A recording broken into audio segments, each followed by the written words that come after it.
بسم اللہ الرحمن الرحیم۔ السلام علیکم محترم سامعین اور عزیز طلبہ کرام، امید کرتا ہوں کہ آپ تمام احباب خیر و عافیت سے ہوں گے۔ آج کا ہمارا سبق نمبر 109 ہے، جس میں ہم شاعر الاخرم السنبسی کو پڑھیں گے۔ ان کے اشعار ہیں جس کا پس منظر مذکور نہیں اور شاعر کا تعارف بھی موجود نہیں، لہذا اشعار پڑھتے ہیں اور اسے سمجھتے ہیں۔ وقال الاخرم السنبسی الا ان قرتا على آلة الا انني كيده ما اكيد بعيد الولاء بعيد المحا اللي من ينأى عنك فذاك وعز المحل لنا بائن بناه الإله ومجد تليد ومأثرة المجد كانت لنا وأورثناها أبونا لبيد لنا باحة غبس نابها يهون على حامييها الوعيد۔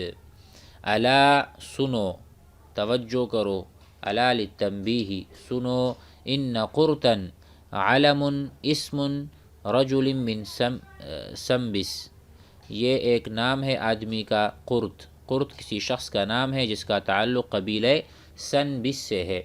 تو کہتے ہیں قرت بری حالت پر ہے، الا ان قرتن علی آلۃ، قرت جو ہے وہ بری حالت پر ہے، اور الا سنو، اننی کیدہ ما اکید، میں اس جیسا فریب نہیں کرتا، اننی کیدہ ما اکید، اس کی وہ جس طرح فریب کرتا ہے، دھوکہ دیتا ہے، ما اکیدو ای انا لا اکیدو، انا لا اکیدو کیدن، انا لست مثلہ، میں اس طرح کا نہیں ہوں جس طرح قرت لوگوں کو دھوکہ دیتا ہے، فریب دیتا ہے، میں اس طرح فریب اور دھوکہ نہیں دیتا۔ بعید الولاء بعید المحل، وہ دوستی کے لحاظ سے دور اور گیا گزرا ہے۔ بعید الولاء بعید الصداقہ، دوستی میں بہت دور ہو چکا۔ بعید المحل، اور رتبے کے اعتبار سے دور اور پست ہے۔ من ینأ عنک فذاک، کہتے ہیں جو تجھ سے دور رہے گا وہی نیک بخت ہوگا۔ گویا کہ یہ قرت سے کہا جا رہا ہے کہ آپ تو دوستی میں بھی دور ہو چکے ہیں، آپ کا ابھی اعتبار بھی نہیں ہے، بعید المحلی، اور اسی طرح آپ رتبے کے اعتبار سے بعید المرتبتی۔ من ینأ عنک ای من یبتعد عنک، جو آپ سے دور ہوگا، عنک آپ سے، فذاک فہو فی الراحۃ، فہو فی سکون و راحۃ، تو وہ پھر سکون والی زندگی گزار رہا ہے، اور جو آپ کے ساتھ لگ گیا، تعلق بن گیا، اس کے لیے پھر ظاہر ہے آپ دھوکہ بھی دے گو، فریب کرو گے تو اس کو نقصان پہنچے گا۔ وعز المحل لنا بائن، کہتے ہیں اور ہمارے لیے محل کی عزت ظاہر ہے، العز والشرف، وعز المحل یعنی ہمارے لیے محل کی عزت ظاہر ہے جس کو خدا نے بنایا ہے۔ بائن واضح، بہت واضح ہے۔ بناہ الالہ، جسے اللہ نے بنایا ہے، ومجد تلید، اور اس کے ساتھ ساتھ ہماری بزرگی موروثی اور قدیم ہے، یعنی ہمارا جو سلسلہ نسب ہے اس میں سارے بزرگ گزرے ہیں، یا سارے بہت اشراف و کرام القوم، بہت اچھے لوگ تھے، شرفاء القوم، شریف قوم تھی، تو اسی لیے ہم تو موروثی، ہمیں تو بزرگی جو ہے نا وہ وراثت میں ملی ہے، وراثت میں، تو کہتے ہیں اس پر تو بہت واضح ہے، سب کو پتہ ہے۔ وَمَأْثُرَةُ الْمَجْدِ كَانَتْ لَنَا، اسی طرح اور ہماری جو موروثی بزرگی ہمارے ساتھ خاص ہے، کانت لنا، اختصاص، اللام للاختصاص، یعنی مأثورہ، یہ جو موروثی ہمارے ساتھ بزرگی ہے وہ تو خاص ہے۔ وَأَوْرَثَنَاهَا أَبُونَا لبید، ہمارے والد لبید نے ہمیں اس کا وارث بنایا ہے، ٹھیک ہے۔ اورثناها، اورثنا، اعطانا، ابونا ہمارے والد لبید نے۔ لنا باحۃ غبس نابها، ہمارا ایک میدان ہے، لنا باحۃ، لنا میدان، غبس نابها، جس کا دانت سخت ہے۔ کیا مطلب دانت؟ دانت سے مراد یہاں سردار کے ہیں۔ ہمارا ایک میدان ہے، ہماری ایک جماعت ہے، لشکر ہے، قوم قبیلہ ہے، غبس سخت ہے، نابها اس کا دانت۔ یہون علی حامییہ الوعید، اور دشمنوں کی دھمکی اس میدان کے 2 محافظوں پر آسان ہے۔ یعنی 2 محافظوں سے مراد 2 پہاڑ آجا اور سلما ہیں کہ دشمن کے لیے اس پر چڑھائی کرنا آسان نہیں ہے۔ ہم چونکہ پہاڑوں پر رہتے ہیں یا پہاڑوں کے قریب رہتے ہیں تو دشمن ہمارے پاس پہنچ بھی نہیں سکتی۔ یہون علی حامیہا الوعید الشدید، یا ان کے لیے بہت سخت وعید ہے اور دشوار اور کٹھن راستہ ہے، تو ہم تک پہنچنا بہت یعنی کوئی آسان کام نہیں ہے۔ آگے ہے بہا قضب ہندوانیۃ وعیس تزاءر فیہ الاسود 80,000 ولم احصہم وقد بلغت رجمہا او تزید۔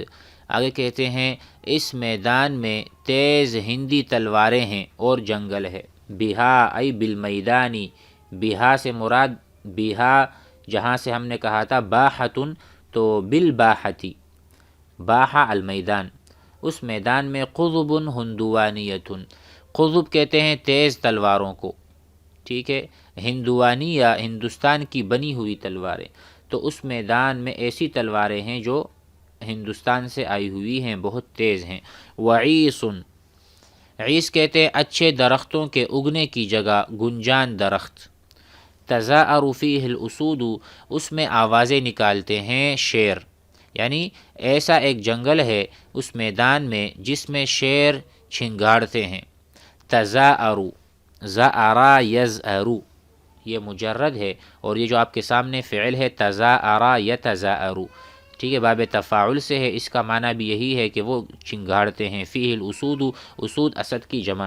80,000 ولم احصہم، کہتے ہیں اور وہ لوگ 80,000 ہیں اور ان کو شمار نہیں کیا ہے، لیکن یہ تعداد میرے اندازے تک ضرور پہنچی ہے، یا شاید 80,000 سے بھی زائد ہوں۔ 80,000 یعنی 80,000 شخص، ولم احصہم میں نے ان کو نہیں گنا، ولم احصہم احصاء، جسے قرآن مجید میں ہے ولا تحصوها، اللہ تعالیٰ کی نعمتوں کو آپ شمار بھی نہیں کر سکتے۔ وَإِن تَعُدُّوا نِعْمَةَ اللَّهِ لَا تُحْصُوهَا، تو اسی طرح وَلَمْ أُحْصِهِمْ میں نے شمار بھی نہیں کیا۔ وَقَدْ بَلَغَتْ رَجْمَهَا أَوْ تَزِيدُ، یا تو وہ 80,000 ہیں یا 80,000 سے بھی زائد ہیں۔ تزید من 80,000۔ آگے پڑھتے ہیں مزید۔ وقال عبد الرحمن المعنی قد قارعت معن قراعا صلبا قراع قوم يحسنون الضرب ترى مع الروع الغلام الشطب إذا أحس وجعا أو كربا دنا فما يزداد إلا قربا تمرس الجرباء لاقت جربا۔ عبد الرحمن المعنی کہتے ہیں یہ شاعر اسلامی شاعر ہے۔ قد قارعت معن قراعا صلبا، بنو معن سخت لڑائی لڑے۔ قارع یقارع، جیسے ہم کہتے ہیں فی السماء قرع، یا قعقعۃ السیوف، تلواروں کی آوازیں، یعنی جب ہم کہتے ہیں کہ قاتل الرجل مع الرجل قارع، وقعت المقارعہ، تو سخت لڑائی کو قارع یقارع کہتے ہیں۔ قارعت کو ہم لے لیتے ہیں اس معنی میں قاتلت، قد قاتلت معن قتالا صلبا۔ اب سمجھ میں آ گیا کہ بنو معن نے بہت سخت لڑائی کی ہے، صلبا شدیدا، صلبا سخت۔ قراع قوم یحسنون الضرب، ان لوگوں کی جنگ کی طرح جو تلوار اچھی طرح مارنا جانتے ہیں۔ قراع قوم، اس قوم کی طرح، قتال قوم، اس قوم کی قتال کی طرح لڑائی، یحسنون جو اچھے طریقے سے مار سکتے ہوں، تلوار چلا سکتے ہوں۔ یحسنون، یحسنون یتقنون، اتقان فی الشیء، کسی بھی چیز میں اچھا بتانا اور اچھی طرح سے اس کو استعمال کرنا۔ ترا مع الروع الغلام الشطب، خوف اور گھبراہٹ کے وقت تو ان میں ہر دراز قامت تام الخلقی یا خلق نوجوان کو دیکھے گا کہ جب وہ کوئی درد یا شدت محسوس کرتا ہے۔ ترا مع الروع یعنی اگرچہ خوف کی حالت ہے، آپ ایک جوان کو دیکھے ہیں۔ الشطب، شطب لمبا خوبصورت قد و قامت والا، ایسے غلام کو، ایسے جوان کو جو لمبے قد قامت والا اور خوبصورت ہوگا، آپ اس کو دیکھیں گے، خوف کی حالت میں بھی وہ نہیں گھبراتے۔ اذا احس وجعا، جب اس کو کوئی تکلیف ہوتی ہے، او کربا، یا کسی شدت کی حالت میں ہوتے ہیں، تو جب یہ محسوس کرتے ہیں درد کو یا شدت کو، تو بھی وہ بھاگتے نہیں ہیں خوف اور گھبراہٹ کی وجہ سے۔ دنا فما یزداد الا قربا، تو وہ اس شدت کے قریب آ جائے گا اور مزید نزدیک ہوتا جائے گا، یعنی اپنے درد کی وجہ سے، گھبراہٹ کی وجہ سے پیچھے نہیں ہٹتے۔